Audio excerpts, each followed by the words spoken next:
Are you Miss Gordon? Yes. I'm Miss Chandler. Aunt Heather to everybody. I phoned you this afternoon. Well, how did you hear about me? Well, some people we knew were very kind. But it took us some time to find you. My nephew is so anxious to see you. Shall we go and find my car? I put it down here somewhere. Ah, yes, there it is.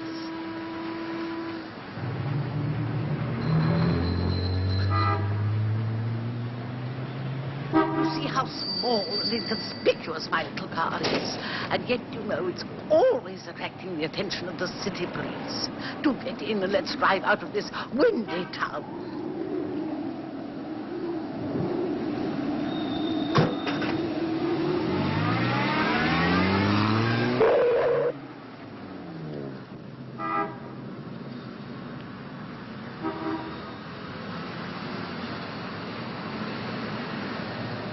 Where are we going?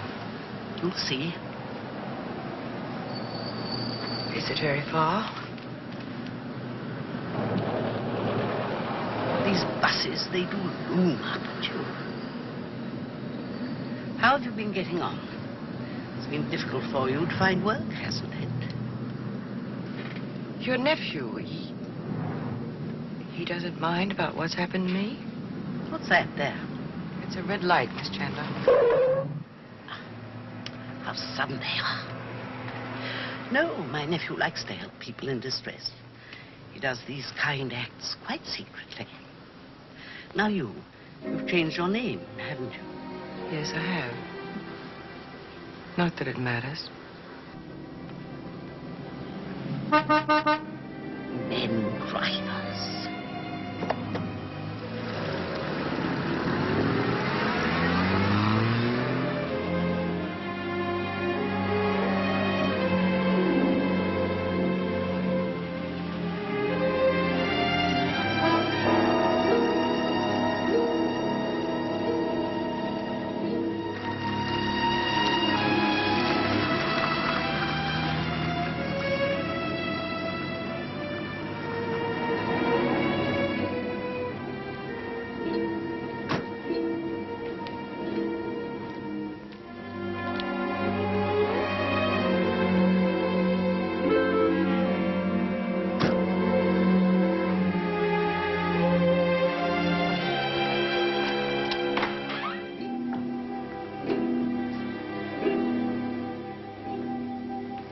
This house is the devil to run. My nephew likes it out here. But it's the devil to run. The servants won't stay. You know how it is these days. Oh, my nephew grew those. He breeds them. I haven't time for flowers. I'll go and see if I can find him.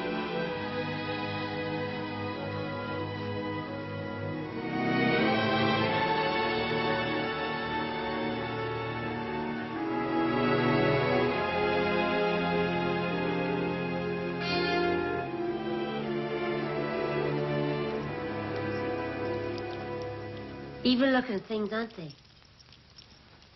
Personally, I prefer wildflowers.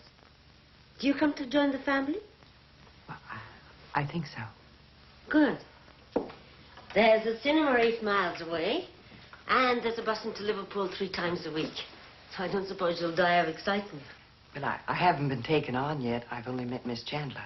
Oh, then the worst is still to come. Still, you look as though you'll survive it. Thanks. I hope you brought plenty of knitting. Knitting? Well, the evenings in this place are longer than anywhere else in the world. Well, good luck with the master of the house. Is he very alarming? Oh, no. He's really very kind to flowers.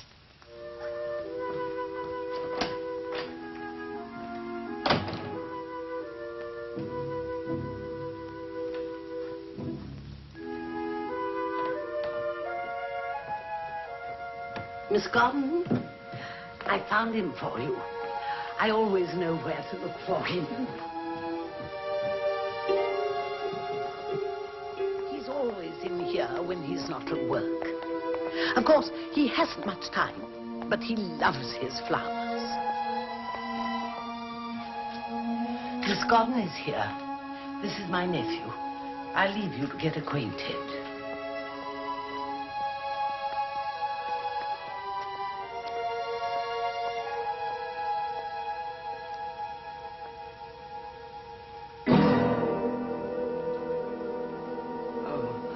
I thought you'd remember. Will someone drive me back?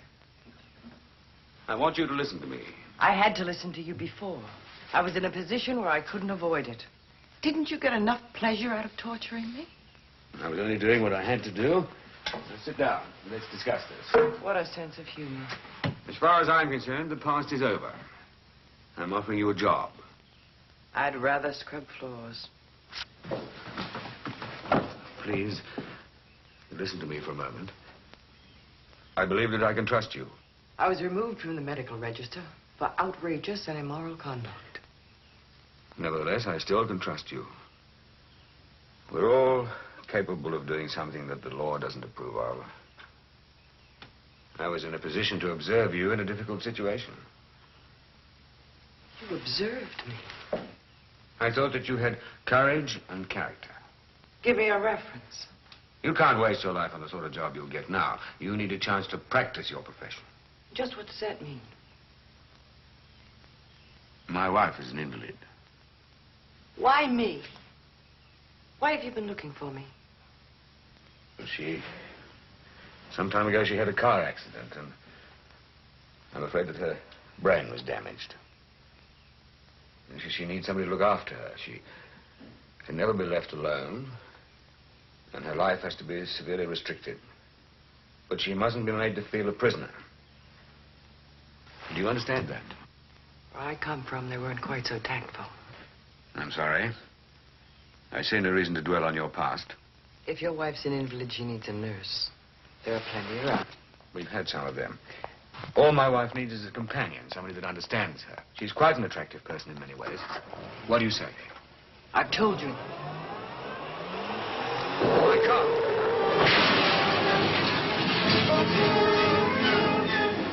Leanne, what are you doing in that car? Don't you pay any attention to anything I say.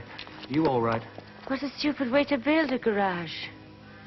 I told you before, I never want to see you in a car again. Bring some antiseptic and bandage. Oh, that's not too bad. Please don't interfere. I can take care of my wife. Your wife? Yes. Now perhaps you'll understand. No. Come on with me. We'll take a closer look at that head of yours. What shall I do? Take them upstairs and do anything Miss Gordon asks you to. She's going to take care of Leanne now.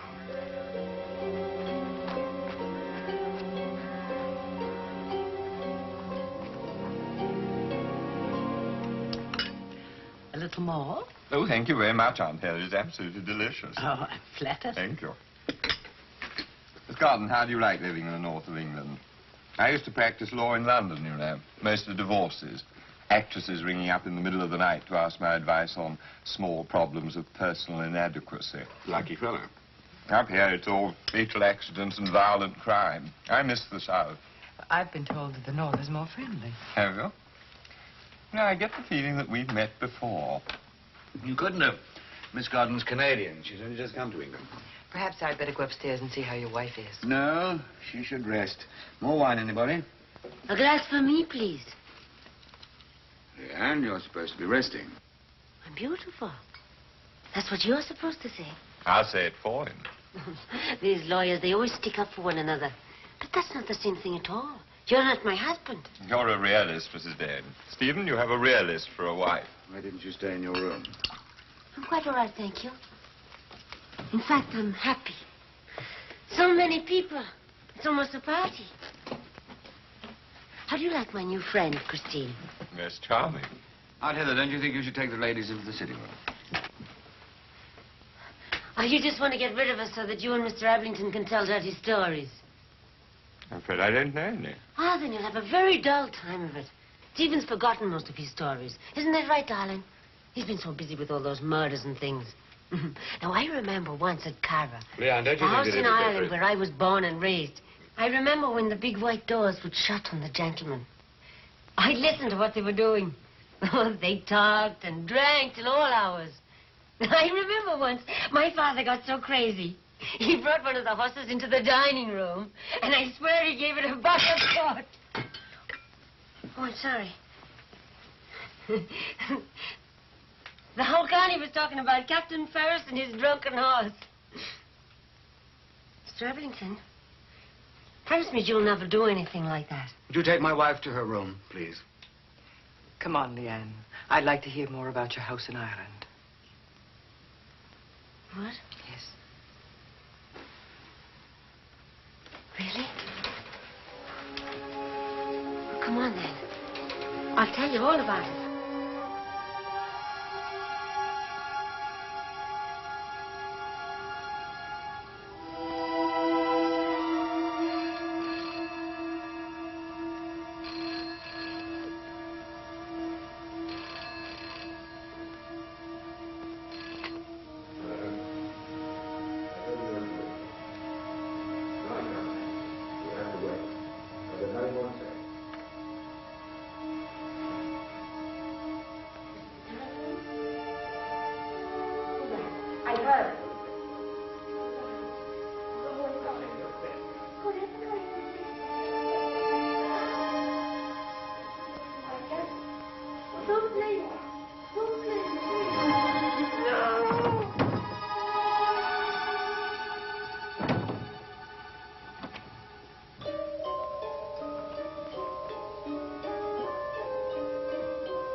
Did you sleep well?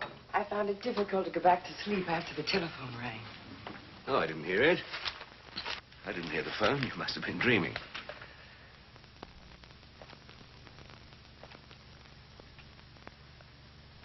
Leanne's going riding this morning. I'd like you to go with her. I've lent my stables to a man who keeps a riding school. You won't let her out of your sight, will you?